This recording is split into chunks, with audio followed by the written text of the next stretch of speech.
नमस्कार साथियों, मैं अध्यापक सीपी सिंह कडेला आप सभी का हमारे YouTube चैनल में स्वागत करता हूं। साथियों, उम्मीद करता हूं आप सभी स्वस्थ होंगे, मस्त होंगे और रीट मुख्य परीक्षा की तैयारी में व्यस्त होंगे। साथियों, आज हम सिलेक्शन सीरीज शुरू कर रहे हैं शैक्षणिक रीति विज्ञान की, जिसको हम शिक्षण विधियां कहते हैं। और इस पूरी सीरीज के अंदर हम जानेंगे हिंदी, अंग्रेजी, गणित, विज्ञान और सामाजिक अध्ययन की शिक्षण विधियां पढ़ेंगे। तो ये पुस्तक हमारी जो बाजार में आ चुकी है शैक्षणिक रीति विज्ञान की, और इसी पुस्तक के आधार पर आज हम शिक्षण विधियों की क्लास लेने वाले हैं। ये पुस्तक है, आप देख सकते हैं, टू द पॉइंट पर यह पुस्तक लिखी गई है। और इस पुस्तक का इंडेक्स इस प्रकार है, आप देख सकते हैं। यह अध्याय का नाम, पृष्ठ संख्या, तृतीय श्रेणी मुख्य परीक्षा में जो शिक्षण विधियों के प्रश्न आए हुए हैं वो इसमें शामिल किए गए हैं। आज हम पढ़ेंगे हिंदी शैक्षणिक रीति विज्ञान। ये आज हम इस क्लास में देखने वाले हैं, हिंदी शैक्षणिक रीति विज्ञान एक नजर में। और इस एक ही क्लास से आपके परीक्षा में 4 से 5 प्रश्न साथियों पूछे जाएंगे। और आज की क्लास बहुत ही महत्वपूर्ण होने वाली है। मैंने किस प्रकार तैयारी की थी साथियों, और आज आपके सामने मौजूद हूं और मेरा सिलेक्शन भी हुआ है साथियों। यदि मेरी तरफ आप भी पढ़ोगे तो मैं कहता हूं साथियों, आप टॉप रैंक के साथ सिलेक्शन होगा आपका। ठीक है। उसके बाद में ये हिंदी की शिक्षण विधियां हैं, आप देख सकते हैं। पूरी हम शिक्षण विधियां इस क्लास में करेंगे। ये गणित की शिक्षण विधियां, विज्ञान की शिक्षण विधियां, अंग्रेजी की और सामाजिक अध्ययन की शिक्षण विधियां। यदि आप लेवल 1 और लेवल 2 की तैयारी कर रहे हैं तो ये क्लासें आपके लिए रामबाण साबित होने वाली हैं। और विगत परीक्षाओं में आए हुए प्रश्न भी इसमें शामिल किए गए हैं। एक आपके लिए शायरी है कि थकना मत, रुकना मत, धीरे ही सही पर चलते रहना, निरंतर चलते रहोगे तो विजय निश्चित। साथियों, इस बात को गांठ बांध लो, आपको किसी भी हालत में थकना नहीं है, रुकना नहीं है। परीक्षा तक, परीक्षा में 10 मंथ का समय है, आपको किसी भी हालत में रुकना नहीं है, थकना नहीं है। आप तैयारी करेंगे, बहुत सारी बीच में बाधाएं आएगी, परिस्थितियां आपके खिलाफ नहीं होगी, कभी रुपए नहीं होंगे, कभी घर की परिस्थितियां, ये खूब सारी बाधाएं आएगी। बस आपको डटे रहना है और निरंतर बने रहोगे तो विजय आपकी निश्चित है, जीत आपकी निश्चित है साथियों। और ये तृतीय श्रेणी में जो मुख्य परीक्षा 2023 में हुई, जो भी प्रश्न आए थे उसको इसमें शामिल किया गया। ये हम बाद में पढ़ेंगे। आज अपनी जो मेन क्लास है हिंदी शैक्षणिक रीति विज्ञान एक नज़र में, ये आज हम पढ़ने वाले हैं। और यहाँ से 4 से 5 प्रश्न साथियों परीक्षा में पक्के पूछे जाएंगे। और बिल्कुल सरल भाषा में आपको समझाऊंगा, वही मैटर मैं पढ़ाऊंगा साथियों जो परीक्षा में सीधा पूछा जाएगा। फालतू मैटर मैं आपको नहीं पढ़ाने वाला हूं। तो शुरुआत करते हैं आज हिंदी शैक्षणिक रीति विज्ञान जो एक नजर में है उसको देख रहे हैं। पहले है भाषाई कौशल। कौन से होते हैं भाषाई कौशल? सुनना, बोलना, पढ़ना और लिखना, ये है भाषाई कौशल। और ये भाषाई कौशल का स्वाभाविक क्रम है। क्या है? भाषाई कौशल का क्या है? स्वाभाविक क्रम है। सुनना, बोलना, पढ़ना और लिखना। और इसी को ही कहते हैं मनोवैज्ञानिक क्रम। क्या कहते हैं? मनोवैज्ञानिक क्रम। शायद कैसे भी प्रश्न पूछा जा सकता है, ये बहुत ही महत्वपूर्ण है साथियों। ये जो दिए हुए है ना, ये मक्खन है, मक्खन सीधे परीक्षा में टपकेंगे। ठीक है। तो भाषाई कौशलों का स्वाभाविक क्रम, सुनना, बोलना, पढ़ना, लिखना, मनोवैज्ञानिक क्रम कह दो, ये सब सेम ही है। और जिसको इंग्लिश में LSRW कहते हैं। और फ्रोबेल ने भी यही क्रम बताया है। फ्रोबेल ने भी सुनना, बोलना, पढ़ना और लिखना। लेकिन मारिया मोंटेसरी, उन्होंने ये क्रम लास्ट जाते चेंज कर दिया है। आप देख सकते हैं मारिया मोंटेसरी ने ये बताया क्रम में सुनना, बोलना, लिखना और पढ़ना। इसने जो पहले लिखना बता दिया, उसके बाद में पढ़ना बताया। किसने? Maria Montessori. और यहां से ये प्रश्न परीक्षा में पक्का पूछा जाएगा, वेरी वेरी इंपॉर्टेंट, कि किस वैज्ञानिक ने अपने क्रम है ये पीछे वाला चेंज किया है। किसने? पढ़ने से पहले लिखना बताया है। पढ़ने से पहले लिखना बताया है, मारिया मोंटेसरी ने बताया। बाकी स्वाभाविक क्रम कह दो, मनोवैज्ञानिक क्रम कह दो, और या फ्रोबेल ने बताया है सुनना, बोलना, पढ़ना, लिखना। ये आपको ध्यान रखना है। सबसे प्रथम एवं सरल कौशल आपको ध्यान ही है, सुनना है। सभी कौशलों का आधार स्तंभ सुनना ही है। सभी कौशल का आधार है कौन सा है? सुनना है। सबसे पहले यही आता है, तो ये क्या हो जाएगा, आधार। सबसे अंतिम एवं कठिन कौशल कौन सा हो जाएगा, लिखना हो जाएगा। मारिया मोंटेसरी के अनुसार भाषाई कौशलों का क्रम सुनना, बोलना, लिखना, पढ़ना। मारिया मोंटेसरी ने पीछे जाते चेंज कर दिया। और मारिया मोंटेसरी के अनुसार सबसे अंतिम एवं कठिन कौशल उन्होंने पढ़ना बताया। क्वेश्चन आ जाए कि मारिया मोंटेसरी ने सबसे कठिन कौशल कौन सा बताया, पढ़ना है साथियों। ठीक है। और सरयू प्रसाद के अनुसार पठन एवं लेखन साथ साथ करवाने चाहिए। ये एक सरयू प्रसाद एक वैज्ञानिक है, इन्होंने बताया है कि लेखन और पठन क्या है, साथ साथ करने चाहिए। आगे देखते हैं भाषाई कौशल एवं उनके मुख्य उद्देश्य क्या। ये तो साथियों रामबाण है, इसको तो आपको रटना है। जो मैं बता रहा हूं मक्खन है साथियों, मक्खन। परीक्षा में सीधे प्रश्न पूछे जाएंगे, ये जो दिए हुए हैं इसको तो आपको याद कर ही लेना है। भाषाई कौशल है उनके मुख्य उद्देश्य क्या है, जैसे सुनना है तो मुख्य उद्देश्य क्या है, सुन करके अर्थ ग्रहण करना। सुनना, सुन करके अर्थ ग्रहण करना। और इसकी प्रकृति क्या है, ध्वनि विज्ञान से संबंधित है। और ये कौशल कैसा है, अमूर्त कौशल है साथियों। सुनना कैसा है, सुनना आप सुन रहे हो कैसा है, मूर्त नहीं है, अमूर्त कौशल है। उसके बाद में आता है बोलना, बोल करके अभिव्यक्त करना। बोलते तो क्या है, अपन बोल करके क्या करते हैं, अपनी जो आवाज है अभिव्यक्त करते हैं। और ये ध्वनि विज्ञान से संबंधित है और ये भी अमूर्त कौशल है, बोलना। उसके बाद में आता है पढ़ना, पढ़ करके अर्थ ग्रहण करना। कोई पुस्तक हम क्या करते हैं, पढ़ करके क्या करते हैं, उसका अर्थ ग्रहण करते हैं। और ये किसे पढ़ना, किसे, लिपि विज्ञान से संबंधित है। यहां से भी प्रश्न पूछे जा सकते हैं। कौन से कौशल ध्वनि विज्ञान से संबंधित है, सुनना और बोलना, यह आपको याद रखना है। कौन से कौशल अमूर्त कौशल है, सुनना और बोलना अमूर्त कौशल है। कौन से कौशल मूर्त कौशल है, पढ़ना और लिखना, ये मूर्त कौशल है, यह आपको याद रखना है, महत्वपूर्ण। और कौन से कौशल लिपि विज्ञान से संबंधित है, पढ़ना और लिखना लिपि विज्ञान से संबंधित है। और लिखना का मुख्य उद्देश्य है लिख करके अभिव्यक्त करना। साथियों जो भी ये मैं पढ़ा रहा हूं बहुत ही शानदार है। आपको ये पुस्तक खरीदनी है बाजार से और आपको कोई नोट्स बनाने की जरूरत नहीं है। मैं जो पढ़ा रहा हूं साथ साथ आप पढ़ते रहिए। जो मैं टॉपिक पढ़ाऊंगा आपको और उसी के हिसाब से आपको तैयारी करनी है साथियों। मैं कहता हूं शिक्षण विधियों का आपका एक भी प्रश्न इससे बाहर नहीं जाने वाला है। ठीक है, आगे देखते हैं।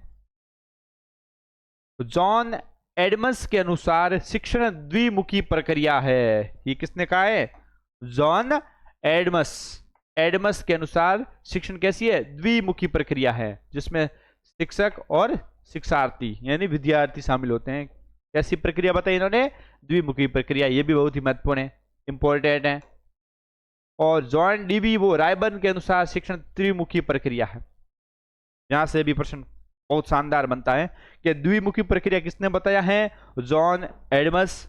और जॉन डीवी और रायबर्न के अनुसार शिक्षण त्रिमुखी प्रक्रिया है। क्या है, त्रिमुखी, शिक्षक, शिक्षार्थी और पाठ्यक्रम। इन्होंने पाठ्यक्रम को भी शामिल किया है। स्मिथ तथा टॉलमैन के अनुसार शिक्षण के 3 चर है। यह भी बहुत महत्वपूर्ण है। स्मिथ एवं टॉलमैन को शिक्षक के 3 स्तर बताए इन्होंने। स्वतंत्र स्तर में क्या होता है, शिक्षक। आश्रित स्तर या परतंत्र स्तर में विद्या शिक्षार्थी। मध्यस्थ स्तर में पाठ्यक्रम या विषय वस्तु या शिक्षण विधियां। ठीक है, ये भी बहुत महत्वपूर्ण है। चर्चवर वाचन या पठन के प्रकार, चर्चवर वाचन या पठन के प्रकार, ये आपको ध्यान रखना है। ठीक है, चर्चवर वाचन या पठन के प्रकार है। आदर्श वाचन किसके द्वारा किया जाता है, शिक्षक के द्वारा। अनुकरण वाचन छात्रों के द्वारा। और समवेत वाचन ये भी समूह में छात्रों के द्वारा किया जाता है। ये बहुत ही महत्वपूर्ण, यहां से परीक्षा में प्रश्न पूछे जाते हैं कि आदर्श वाचन किसके द्वारा किया जाता है, शिक्षक के द्वारा। अनुकरण वाचक विद्यार्थियों के द्वारा। और समवेत वाचन ये भी विद्यार्थियों के द्वारा किया जाता है। आगे देखते हैं। हाँ, मौन वाचन के माध्यम से अर्थ ग्रहण शीघ्रता से एवं सुखपूर्वक हो जाता है। कहते हैं ना, मौन वाचन से पढ़ाई क्या होती है, शानदार होती है और अपन को याद भी जल्दी होता है। तो सबसे ज्यादा एक तो कहते हैं ना, कोई बोल के पढ़ता है और एक मौन वाचन बिल्कुल बोलता नहीं है, बिल्कुल ऐसे मुंह भी नहीं हिलाता है, वो होता है मौन वाचन।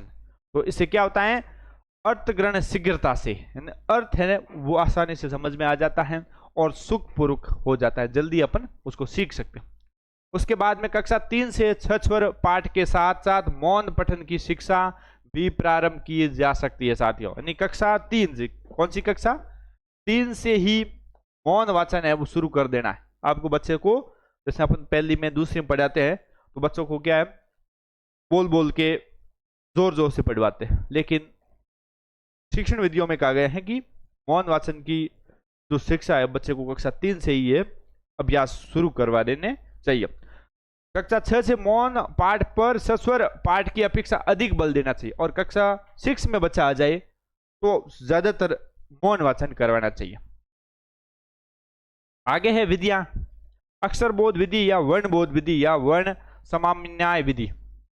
अक्षर बोध विधि है पठन कौशल की सबसे प्राचीन वर्ण प्रधान विधि है साथियों। ये अक्षर बोध विधि है जिसको वर्ण बोध कहते हैं, ये पठन कौशल की सबसे प्राचीन वर्ण प्रधान विधि है।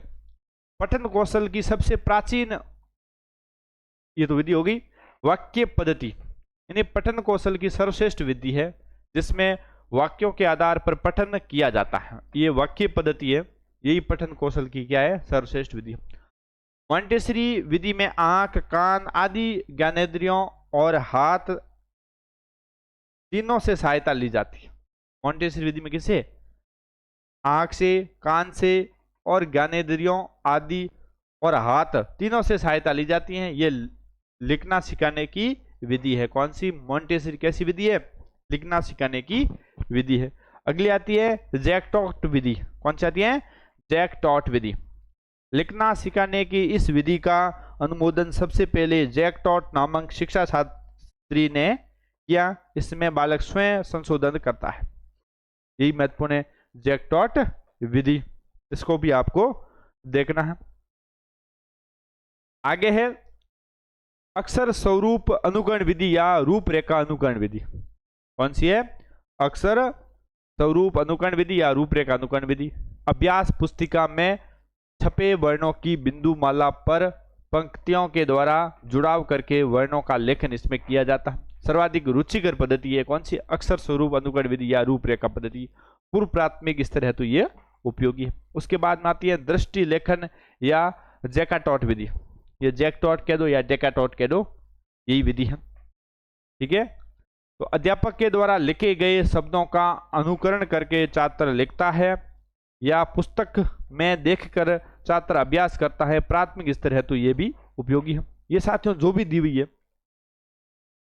मक्कन है, इसको आप जरूर पढ़े, वीडियो को पूरा जरूर देखें, और ये पुस्तक आप बाजार से ला करके इसका भी बार बार अभ्यास करेंगे, आपको याद हो जाएगी। अगली आती है सुरत लेखन विधि। कौन सी है? अध्यापक के पदों या वाक्यों को सुनकर लिखना माध्यमिक स्तर है तो उपयोगी होती है। क्या होती है? हम भी बच्चों को सुरत लेख लिखवाते हैं, अपन बोलते हैं, बच्चे लिखते हैं सुरत लेख।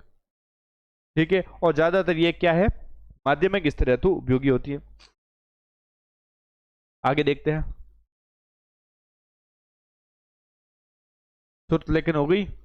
और अगला आता है सुलिपि या सुलेख के लिए कलम या लेखनी 45 डिग्री अंश पर कटी होनी चाहिए। अपन जैसे सुलेख लिखते हैं ना, तो अपनी कलम क्या है 45 डिग्री पर कटी होनी चाहिए। और ये भी प्रश्न परीक्षा में पूछा गया था, वेरी वेरी इंपॉर्टेंट है। 45 डिग्री अंश पर अपन जैसे लिखते हैं ना, ऐसे ऐसे नहीं है कि अपन ऐसे लिखो, तो कैसे ऐसे लिखते हैं ना, तो 45 डिग्री ये अपने, और जो अपन जिस पर लिख रहे हैं उस पर कोण कितना होना चाहिए? 45 डिग्री का।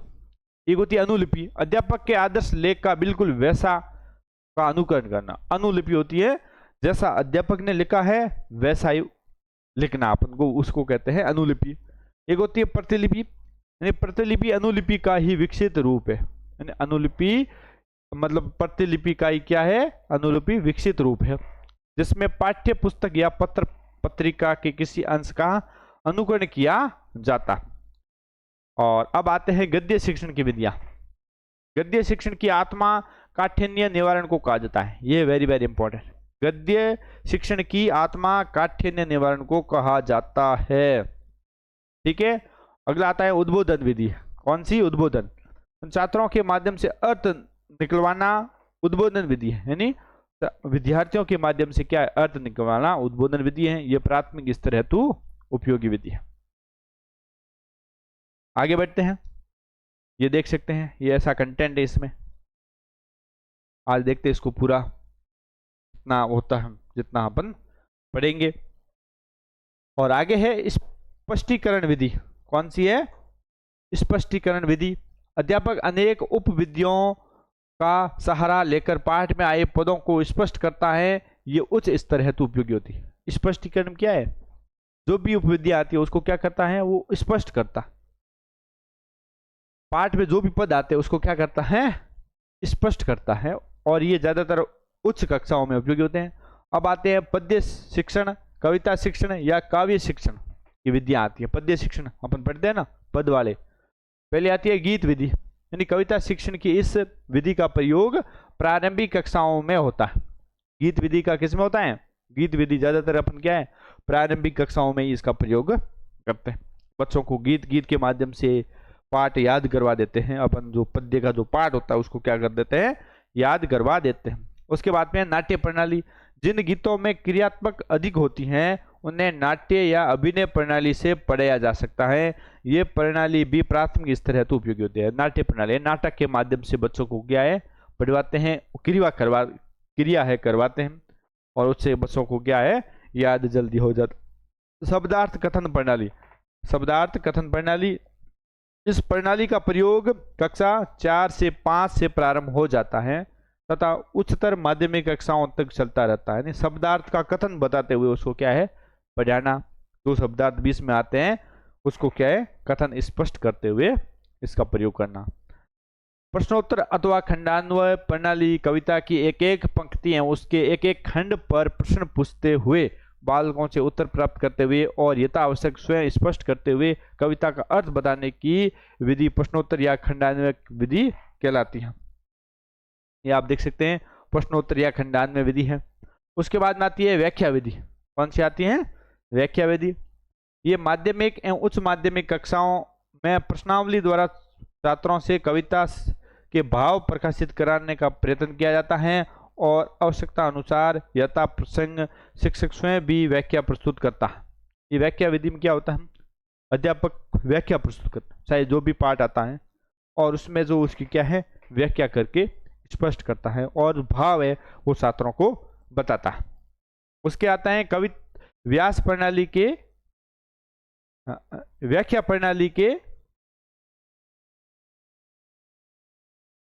प्रणाली के कितने हैं? 3 रूप हैं। व्याख्या प्रणाली के कितने रूप हैं? 3 रूप हैं। पहला है व्यास प्रणाली के कितने रूप है साथियों? 3 रूप है। व्याख्या प्रणाली के कितने रूप है? ये परीक्षा बहुत महत्वपूर्ण है। व्यास प्रणाली, तुलना विधि और समीक्षा प्रणाली। इसको तो आपको रट लेना है। यानी शिक्षक स्वयं ही शब्दार्थ, भावार्थ, व्याख्या, समीक्षा आदि प्रस्तुत करता है और छात्र श्रोता मात्र रह जाते हैं। उसके बाद में तुलना विधि। इस विधि से कविता पठन में छात्रों की प्रति रुचि परिवर्धित होती है और छात्रों में कल्पना शक्ति का भी क्या होता है? विकास होता है। उसके बाद में आती है समीक्षा प्रणाली। समीक्षा प्रणाली व्यास प्रणाली का ही एक रूप है। इसमें शिक्षक का ध्यान कविता के अर्थ और व्याख्या के साथ साथ साहित्यिक आलोचना सिद्धांतों को भी स्पष्ट करते हुए बना रहता है। ये भी समीक्षा प्रणाली। इसमें पाठ की क्या है? समीक्षा की जाती है। और कल अपन पढ़ेंगे व्याकरण शिक्षण की विधियां हैं। ठीक है साथियों, कल अपनी क्लास में क्या पढ़ेंगे? व्याकरण शिक्षण की विधियां पढ़ेंगे। आज जो अपने ये पढ़ा है ये साथियों बहुत ही महत्वपूर्ण है और यहाँ से परीक्षा में प्रश्न है वो पूछे ही जाएंगे। ठीक है, तो ये पुस्तक आप बाजार से ला सकते हैं, उसके बाद में इसका रिवीजन भी कर सकते हैं। बहुत महत्वपूर्ण पुस्तक है साथियों, हूबहू परीक्षा में इनसे प्रश्न आपके पूछे जाएंगे, तो आप इसको जरूर लाए बाजार में और आपको पुस्तक ये मिल जाएगी। ठीक है, मिलते हैं अगले वीडियो में, तब तक के लिए जय हिंद, वंदे मातरम।